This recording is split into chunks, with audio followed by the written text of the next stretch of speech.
ایک باپ اور بیٹا سفر پر روانہ ہوئے تو چلتے چلتے چلتے شام کے وقت ایک علاقے میں پہنچے تو وہاں انہوں نے رات بسر کرنے کا ارادہ کیا۔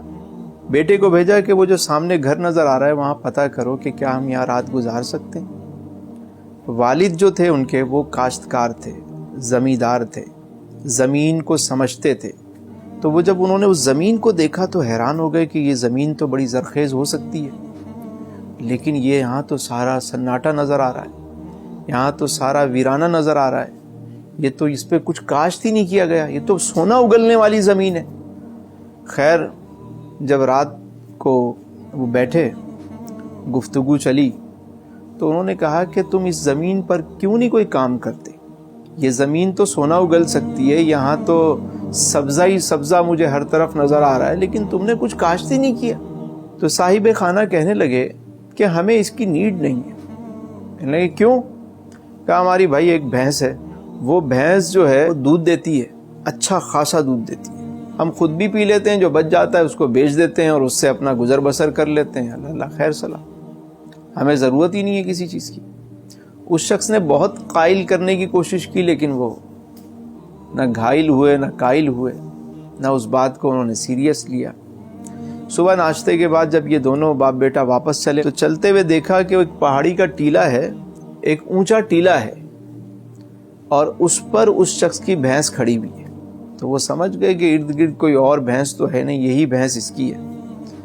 تو دونوں باپ بیٹا اوپر چڑھے تو باپ نے کیا کیا، اس کی رسی کھولی بھینس کی اور اس کو دھکا دے دیا، اور وہ بھینس گری اور اس کا کام ہو گیا۔ یہ دونوں چلے گئے تو بیٹے کو بڑا دکھ ہوا کہ میرا باپ اتنا نیک صالح متقی آدمی ہے، اس نے یہ کیا حرکت کر دی؟ ساری زندگی اس نے کبھی کوئی غلط کام نہیں کیا، آج اس نے یہ کیوں کام کیا؟ باپ سے اس نے پوچھنے کی کوشش کی، باپ نے کہا بعد میں بتاؤں گا۔ کچھ عرصے بعد باپ کا انتقال ہو گیا۔ اس نوجوان کو بڑا دکھ تھا کہ میرا باپ نیک بھی تھا، متقی بھی تھا، عبادت گزار بھی تھا، لوگوں کے ساتھ معاملات بھی اس کے اچھے تھے، خیر کے کاموں میں بھی بڑھ چڑھ کر یہ حصہ لیتا تھا، اس کی ساری خوبیاں ہیں، مجھے بس ایک خامی ان میں نظر آئی کہ اس نے اس شخص کی بھینس مار دی تھی۔ چلو اب تو والد نہیں رہا، میں کچھ پیسے لے کر چلا جاتا ہوں، اس شخص کو جا کر دیتا ہوں کہ اور اس سے معافی تلافی کرتا ہوں اور اس سے کہتا ہوں میرے والد کے لیے دعا کر دے، بخشش کی، اور اس کی مالی مدد بھی ہو جائے گی۔ وہ نیک صالح نوجوان چلا اور اس بستی میں پہنچا تو یہ دیکھ کر وہ حیران رہ گیا کہ بستی میں چاروں طرف سبزہ ہی سبزہ ہے، ہریالی ہی ہریالی ہے، خوب سبزیاں ہیں، پھل ہیں، اور کیا خوبصورت زمین جو ہے، کس خوبصورتی کے ساتھ وہ لہلہا رہے ہیں اس پہ درخت اور پھل۔ تو اس نے اس مالک کو ڈھونڈا اور اس سے کہا کہ آپ نے مجھے پہچانا؟ اس نے کہا مرحبا، خوش آمدید، ویلکم، میں تو کتنے عرصے سے تمہاری راہ تک رہا تھا۔ اس نے کہا کہ میرے والد کا انتقال ہو گیا، اس لیے میں اکیلا آیا۔ کہا اچھا، ارے آپ کے والد کے لیے تو روزانہ ہم جھولیاں اٹھا اٹھا کے، ہاتھ اٹھا اٹھا کے دعا کرتے ہیں۔ اس نے کہا وہ کیوں؟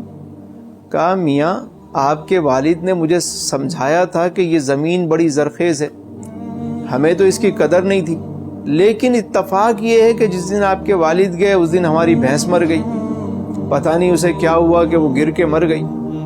اس کے بعد ہمیں تمہارے والد کی بات یاد آئی کہ اس زمین پہ کام کرنا ہے، ہم نے کام شروع کیا اور دیکھتے ہی دیکھتے قدرت نے اس میں برکت ڈالنا شروع کی، برکت ہوتی چلی گئی، آج تم دیکھ رہے ہو ہم کتنے خوشحال ہو گئے، یہ سب تمہارے والد کی وجہ سے ہوا، ہم تو روز سب ان کے لیے دعا کرتے ہیں۔ تو اس نوجوان کو اپنے والد کی وہ حکمت اور دانائی اور والد کی وہ بات یاد آئی کہ جب تک ان کی بھینس رہے گی یہ ترقی نہیں کر پائیں گے۔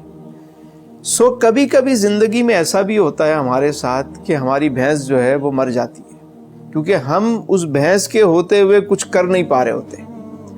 جب میں اپنے ارد گرد لوگوں کو دیکھتا ہوں تو مجھے بہت ساری بھینسیں نظر آتی ہیں جو وہ ساری زندگی پال رہے ہوتے ہیں اور کچھ اور کرنے کا سوچتے ہی نہیں ہیں، اور اچانک اگر کسی کی بھینس مر جائے تو یوں سمجھیں کہ اس کے لیے آگے بڑھنے کے کئی راستے نئے کھل جاتے ہیں،